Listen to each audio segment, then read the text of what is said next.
Hello and welcome to my channel, Emma Jane's Garden. Today I am walking the dog who is, yeah, there he is. And I was just walking along the hedges here in Cornwall and I thought I'd show you the inspiration for my flower farm. And I'll tell you a bit about myself because I've had lots of lovely new subscribers, which is great.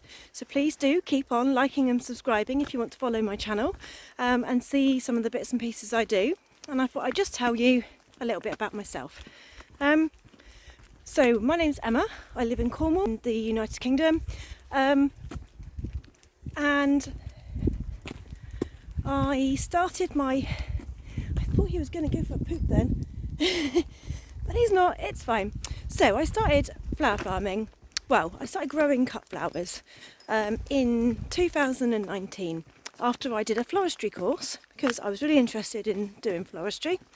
I did a floristry course, it was just an evening course, and I was trying to get hold of flowers and all I could find were flowers that were like supermarket flowers that I wasn't really overly inspired by, and to order from a wholesale I had to order a lot more flowers than I could actually sort of need for what I was doing at the time. And even when I did get onto a wholesale, again I wasn't overly inspired by what I could afford and what I could get, and it made me think back to my wedding bouquet. I got married back in 2008 in June, which is where we are now. And what I wanted in my bouquet was basically what you can see in the hedges here, is this frothy, it's not a very good picture, the frothy white, the grasses, the pink of the campion. Let me see if I can show you. So the pinks of the campion, the foxgloves, some down here, look. So this is a typical sort of Cornish countryside hedge with the white frothiness, the pinks, and the grasses. Let me show you this side. This is so this is what, see behind me, that's what was my inspiration, with the odd bit of pink, which there isn't at the moment, but normally it's got pink campion. So the campion's all on the other side. I think it must like the shade a little bit more because it's more shaded. So you've got dotted through with the pink campion, the foxgloves. That's what my inspiration was for my wedding bouquet.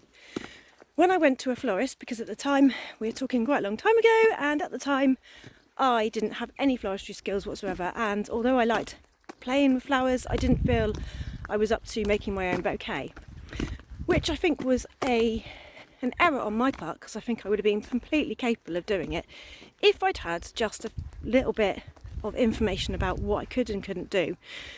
But even back then, which is like 14 years ago, the dog's just wrapped me round in a circle with the lead. What are you doing, dog? Say hi to everybody. Hi. Hello. He says, why are we not walking? So, yeah, if I just had a little bit more knowledge, then I probably could have made my own bouquet. But, as I said, 14 years ago, everything was still quite static in the floristry world. And you kind of, it was all down to carnations and gerbras, roses. And that was kind of all that was available. So I went to my florist who did my wedding flowers, and I asked her, I took a photo of exactly what I wanted. She looked at me like I was a little bit crazy and said, what? Okay, well, none of that hold up out of water, so we'll have to think of something along those lines. So she was a lovely florist, don't get me wrong, she was brilliant, and she did flowers, she did my wedding flowers, and she was amazing, but it just wasn't what I wanted. So in the end, I'll show you a photo of what I got. They were beautiful. I got roses, white roses, I got bright pink gerbras, and I'll have to look at the photos, I can't remember what the rest were, but I'll get you a photo. So we just met some other dogs, so we had to have a quick stop, meet the other dogs. Should have filmed it actually, it was quite cute. He does like to meet friends when he's walking. Anyway, where did I get to? So I was saying about my, yeah, so I'll put the picture up of what I got. And it was a beautiful bouquet, don't get me wrong, I absolutely loved it. It was beautiful. And then I did my floristry course back in 2019, and it was all based on Oasis, and it was all about lines and symmetry. And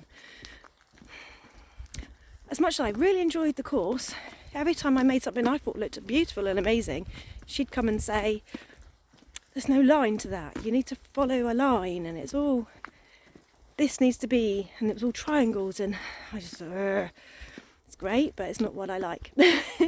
So fast forward, well, to that winter, and there was a guy on our allotments who grows dahlias, and I was speaking to him, and he told me about, you need to speak to someone called Flowers from the Farm. And I was like, who's that? And they were like, it's a corporation type thing, lots of growers all get together and grow on small scale cut flowers, and it's all sort of flowers that you can't get wholesale. I was like, really? That's interesting. So I looked into them, and while I was looking at them, he gave me a bunch of dahlias that he was digging out, because he shows his dahlias, and he said they weren't good enough for showing, but they'd be brilliant for cut flowers. So for me, I said, fine, I'll have them off you, brilliant, thank you. So I put them in the ground, and waited, didn't really know what to do with them.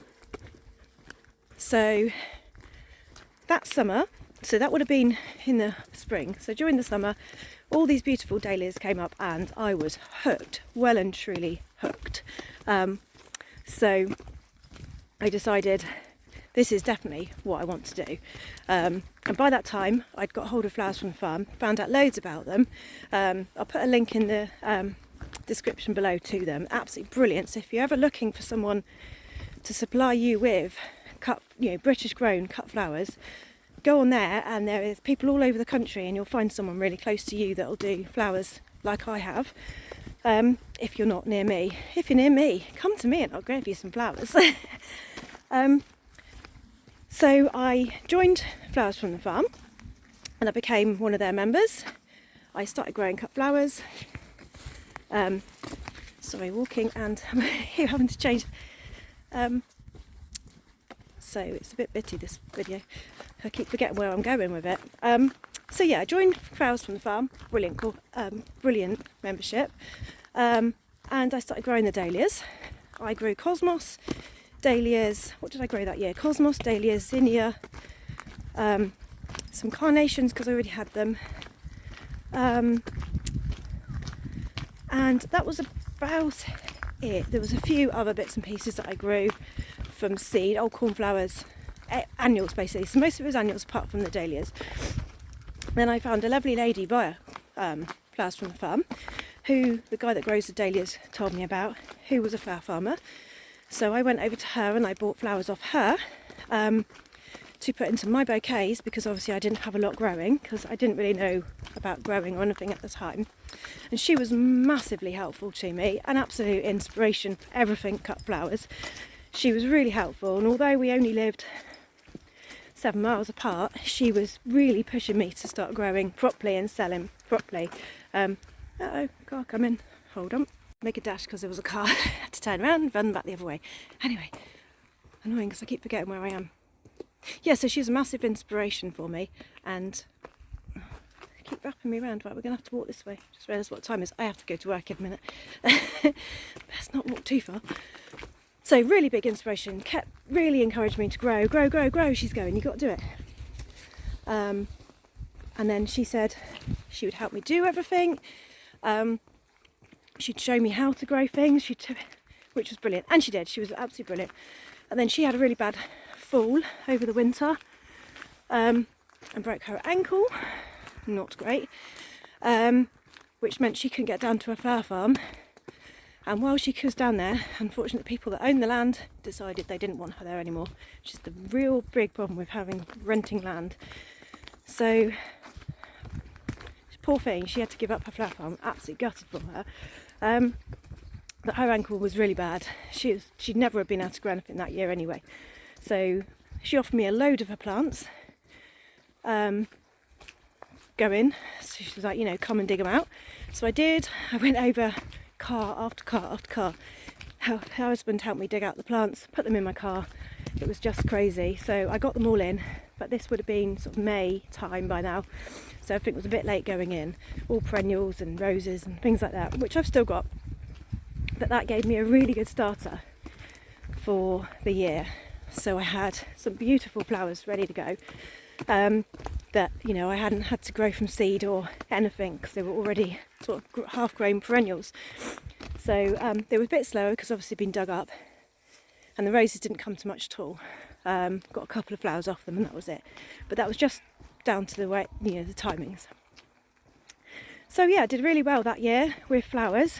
And then come the winter, I was like, oh, what do I do? Because the winter before I'd had a bit of a stagnant winter of not knowing what to do. I used to do wreaths and stuff, so I thought, oh, I'll do wreaths, you know. But you end up do wreaths from morning till night, having a light on my head trying to make wreaths for people, and I just thought, I can't do this, you know. And it's so cold and it's difficult, it's fiddly, and you don't get the money that they're worth. People aren't willing to spend £50 on a door wreath, you know. So, especially not where I am. So £35 is kind of a maximum I can get for a door wreath where I live. I know some people can get a lot more, you know, depending on where you are. But I'm in Cornwall, and in the winter, people are quite tight with their money because we're kind of seaside towns. So in the winter, there's not a lot of money around. So I decided to do workshops instead. And I thought, rather than me make them, I can get people to pay to come and make their own. And that would save me doing them. So although I lost the custom of the people that were buying them from me because they decided to come and buy, make their own rather, it meant I hadn't had to make it, and I was actually making more money doing the workshops because I could do up to 12 people each night. So actually I did really well over the winter, which led me to January and February this year,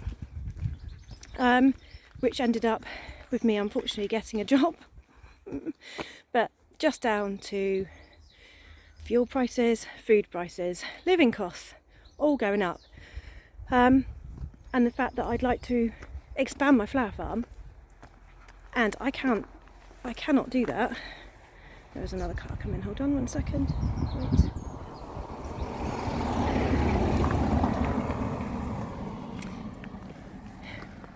I can't expand it if I haven't got enough money for, and you know, I want to get myself a little bit of land because I don't particularly want to rent if I can help it.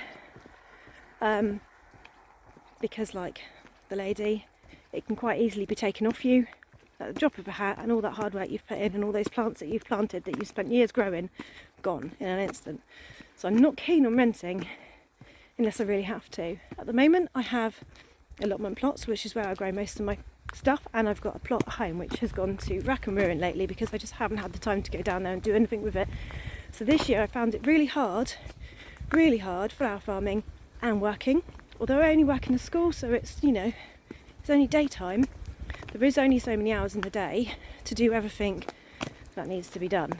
So by the time I'm finished work, I'm going over, I'm planting, I'm digging, and then I'm going back in the evenings to cut, to condition the flowers overnight. I'm getting up early to make the bouquets, and it's actually quite a strain doing it. So I do want this flower farm to make, I want it to make money. So that is the biggest challenge of flower farming. But I don't know if this video has been boring to you. I just thought I'd let you know a little bit about me, where it came from, why I'm doing it, and yeah, just some thoughts that were in my head while I was walking the dog. Please give this a thumbs up if you enjoyed the video. Leave a comment, and I will get back to doing some how-to videos because I think that's the sort of videos that people like. It's just having the time to do them, but it's summer holidays coming up and I will be home, and I will get my mini-me helping me do some bits and pieces. I've just found this lovely flower I wanted to show you. Look how gorgeous that flower is. I mean, I don't even know what it is, but the purples on it are amazing. This is what I mean about hedgerow flowers. I mean, they're just so pretty. They're such an inspiration. Me, that is what I want in my house. I want to bring the indoors out. I know some people are quite happy to go to Asda and Tesco's and get some flowers, plonk them in a vase, be done with it. But I just want to bring nature. I love outside. I love nature. I love walking. I love being outside.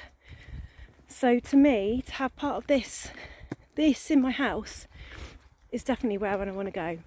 So growing things like Ami and the Dorcas, which is all sort of things that are similar to cowparsley and stuff that comes up this sort of time of year. And then you've got the campion. I actually grow the campion myself. I cultivate it now because I want it, because I don't really want to be taking it from the hedgerow. So I'm growing it myself. I grow the foxgloves myself now. And all the little bits in between, you know. I'm mad keen on dahlias and I'm mad keen on roses. I was hoping to show you the roses that grow along this hedgerow, but I haven't been able to find them.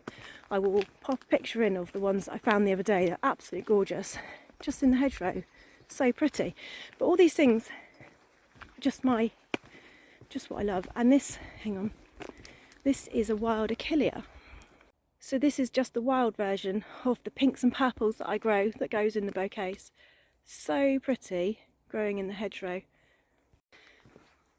So you can see where the basis of my flower farm came from.